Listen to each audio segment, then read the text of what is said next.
दोस्तों ये कहानी थोड़ा ध्यान से सुनिएगा। एक पेड़ पर बहुत सारे पक्षी रहते थे। वो सब उस पेड़ के पत्ते और फल खाते और अपना पेट भरते थे। एक दिन उस पेड़ को एक बीमारी लग जाती है, जिस वजह से उसके सारे पत्ते झड़ जाते हैं और उस पर कोई भी फल नहीं रहता। तब सारे पक्षी ये सोचते हैं कि अब हमें पेड़ छोड़कर कहीं और अपने घोंसले बनाने चाहिए। तभी एक चिड़िया कहती है कि जब से मैं पैदा हुई हूँ मैंने इस पेड़ को ही अपना घर माना है। मैंने इस पेड़ की वजह से ही अपना पेट भरा है। मैं इसे छोड़कर कैसे जा सकती हूँ। अब वो सारे पक्षी बोलते हैं कि अब इस पेड़ के पास तुम्हें देने के लिए कुछ भी नहीं बचा है। अगर तुम अभी भी नहीं जाना चाहती तो हम कुछ नहीं कर सकते।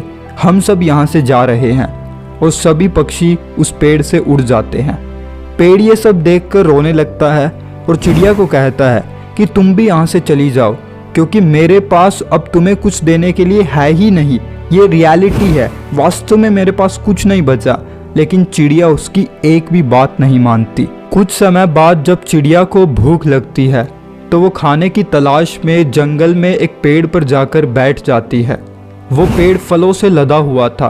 तभी चिड़िया को याद आती है कि पहले उसका घर जिस पेड़ पर था वो भी ऐसा ही था और रोने लगती है। पेड़ के नीचे एक संत बैठे थे।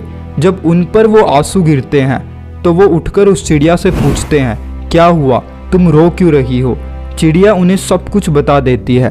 तब संत उसे अपने साथ अपने गुरु के पास ले जाते हैं और उन्हें सब कुछ बता देते हैं।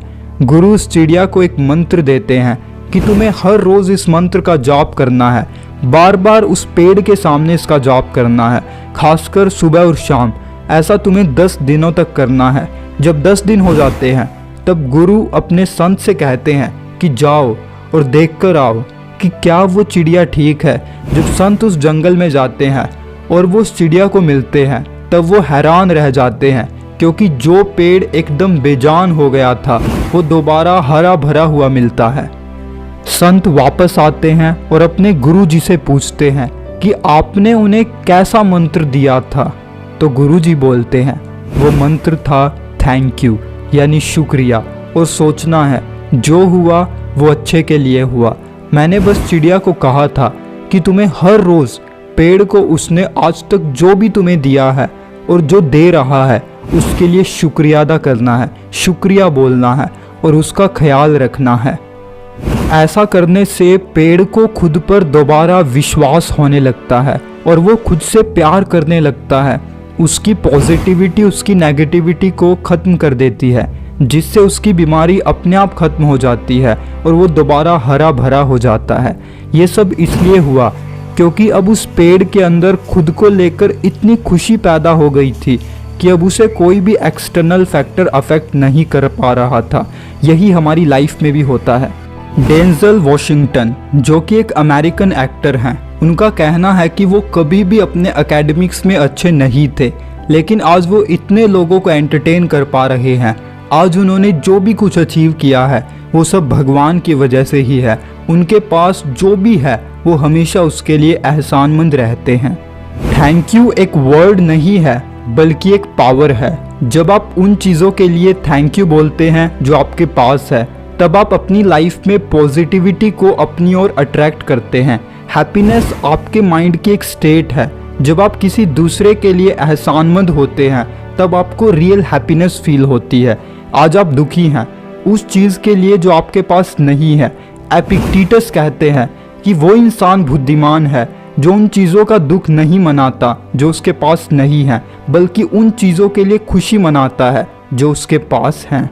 एहसानमंद होने का फ़ायदा ये है कि जब आप इस फीलिंग के साथ जीते हैं तो आपको अपनी लाइफ की हर प्रॉब्लम में आगे बढ़ने का एक नया रास्ता दिखने लगता है। चलिए इसे कहानी से समझते हैं। एक लड़का जूडो सीखना चाहता था और वो जूडो सीखने के लिए बहुत ज़्यादा क्यूरियस था, लेकिन एक एक्सीडेंट की वजह से उसे अपने एक हाथ को गंवाना पड़ा। वो बहुत सारे जूडो मास्टर्स के पास गया, लेकिन हर किसी ने उसे जूडो सिखाने से मना कर दिया। उसे किसी ने एक बहुत पुराने जूडो मास्टर के बारे में बताया जिसने अब जूडो सिखाना बंद कर दिया था और अब वो संत बन चुका था। वो लड़का उस जूडो मास्टर के पास गया। संत ने कहा, ठीक है मैं तुम्हें सिखाऊंगा, लेकिन मेरी शर्त ये है कि तुम्हें मुझ पर विश्वास करना होगा और कभी भी ये अफसोस नहीं करना है कि तुम्हारा एक हाथ नहीं है। बस हर रोज़ गॉड का एहसानमंद रहना है, क्योंकि वो जो भी करते हैं अच्छे के लिए ही करते हैं। लड़का उनसे जूडो सीखने लगा। कई महीने तक वो लड़के को एक ही मूव सिखाते रहे। लड़के के मन में सवाल उठते, लेकिन लड़का अपनी शर्त के कारण कुछ नहीं बोलता। अब लड़के के 3 मैच होने थे। लड़का सेकंड मैच आसानी से जीत गया। तीसरे मैच में उसका ओपोनेंट उससे ज़्यादा स्ट्रॉन्ग था। तभी मास्टर ने उससे कहा कि जो तुम्हारे पास है वो काफ़ी है तुम्हारे लिए, और लड़का वो मैच भी जीत गया। जब लड़के ने अपने मास्टर से पूछा कि ये सब कैसे हो गया, तो मास्टर ने कहा ये ग्रैटिट्यूड की पावर है। जब तुम हर रोज़ गॉड को शुक्रिया कहते थे तो तुम्हारे अंदर धीरे धीरे जो खुद के लिए शंका थी वो दूर होने लगी और तुम्हें खुद पर विश्वास होने लगा। और जब मैंने तुम्हारा ये हाथ नहीं देखा, मुझे एक अपॉर्चुनिटी दिखाई दी। मैंने तुम्हें जो मूव सिखाया था उससे बचने के लिए तुम्हारे ओपोनेंट को तुम्हारा लेफ्ट हाथ ही पकड़ना था, जो तुम्हारे पास नहीं था। ग्रैटिट्यूड की वजह से ही उस लड़के की सबसे बड़ी वीकनेस उसकी स्ट्रेंथ बन पाई। खुश रहना एक चॉइस है। अक्सर ये देखा जाता है कि जब आपकी कोई तारीफ करता है तब आप खुश होते हैं। इसका मतलब है कि आपने अपनी हैप्पीनेस को बाहरी दुनिया से जोड़कर रखा है, लेकिन आप इसे बदल सकते हैं। आपको बस कुछ दिन ये करना है कि आपके साथ जो भी पूरा दिन होता है, आपको रात को सोते समय उसे एनालाइज करना है। अगर आपके पास समय है तो आप उसे लिख भी सकते हैं। फिर आपको उन सब चीज़ों के लिए थैंक यू बोलना है जो पूरे दिन में आपके साथ हुआ। वो गलत या सही कुछ भी हो सकता है। जब आप थैंक यू बोलते हैं तो आपके माइंड में, आपके सबकॉन्शियस माइंड में ये चीज़ें स्टोर हो जाती हैं और आपका माइंड ये अडॉप्ट कर लेता है कि सब कुछ अच्छा है, तो आप अच्छा महसूस करने लगते हैं। ऐसा कुछ दिनों तक करने से ये आपकी हैबिट बन जाएगी और आपको धीरे धीरे एहसास होने लगेगा कि आपकी लाइफ चेंज हो रही है। अगर आप थोड़ा ध्यान से देखोगे तो आपके पास थैंक यू बोलने के लिए कितनी सारी चीज़ें हैं। आपके पेरेंट्स, हेल्थ, खाना, पढ़ाई, खुद का घर और सबसे बड़ी चीज़ ये यूनिवर्स, जिसकी वजह से आपको ये सब कुछ मिला है। हर रोज़ सुबह जब आपके ऊपर सनलाइट पड़ती है तब आपको थैंक यू बोलना है। कई लोग तो रात को सोने के बाद उठ भी नहीं पाते और आप सुरक्षित उठे हो, ये बहुत बड़ी बात है। नेगेटिव फीलिंग आपको सिर्फ कमज़ोर बनाती है। इससे आपकी डिसीजन मेकिंग एबिलिटी कम हो जाती है। थैंक यू की फीलिंग आपको कॉन्फिडेंट, कैपेबल और फुलफिल बनाती है।